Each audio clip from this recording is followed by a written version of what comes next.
Dalam nama Bapa dan Putra dan Roh Kudus. Amin. Bapak, Ibu, Saudara-saudari sekalian, salam jumpa kembali dalam renungan inspiratif Minggu keempat masa Adventus berdasarkan Injil Lukas bab 1 ayat 26 sampai 38.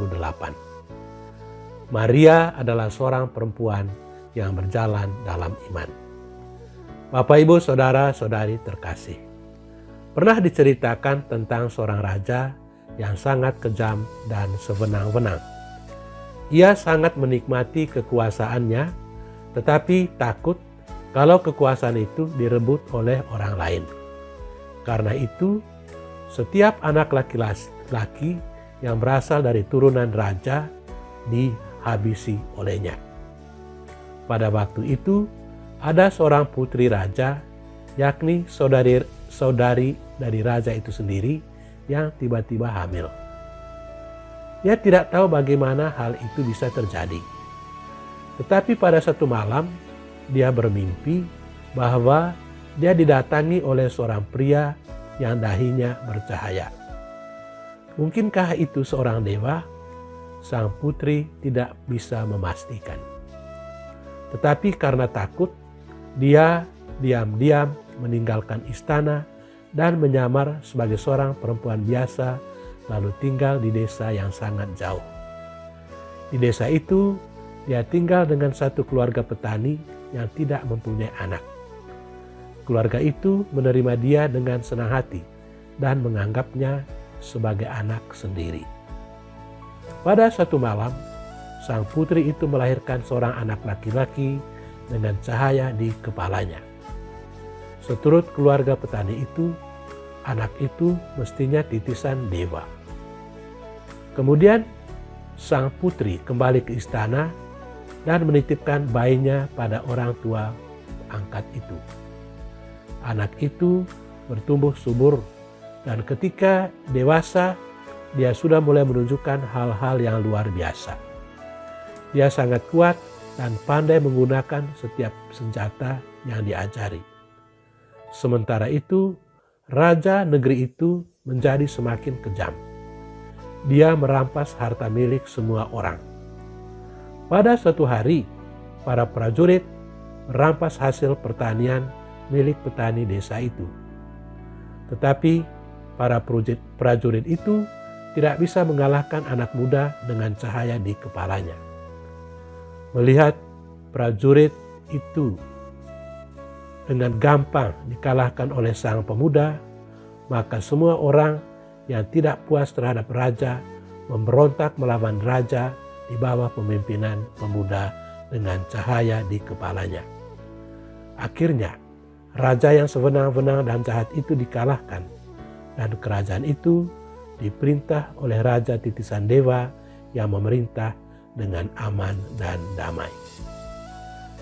Bapak, Ibu, Saudara-saudari terkasih, kelahiran seorang besar seperti dalam cerita tadi didahului dengan tanda-tanda ajaib.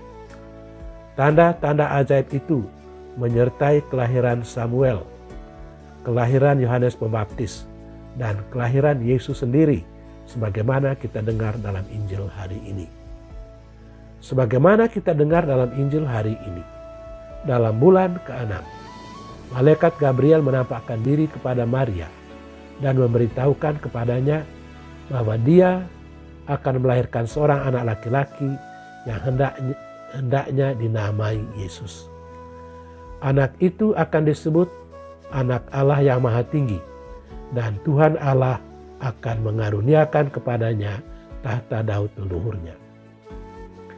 Dia akan menjadi raja atas keturunan Yakub sampai selama-lamanya, dan kerajaannya tidak akan berkesudahan.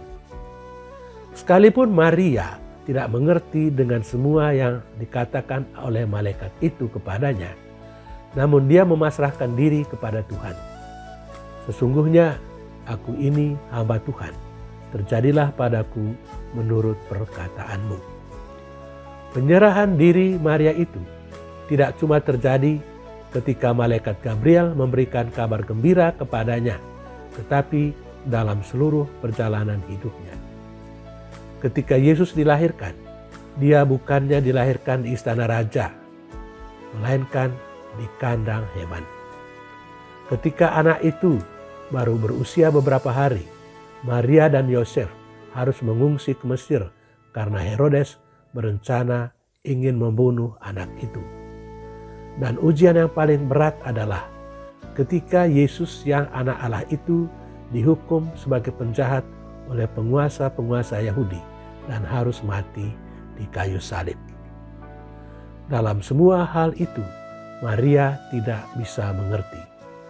Tetapi dia selalu mengulang kembali fiat awalnya.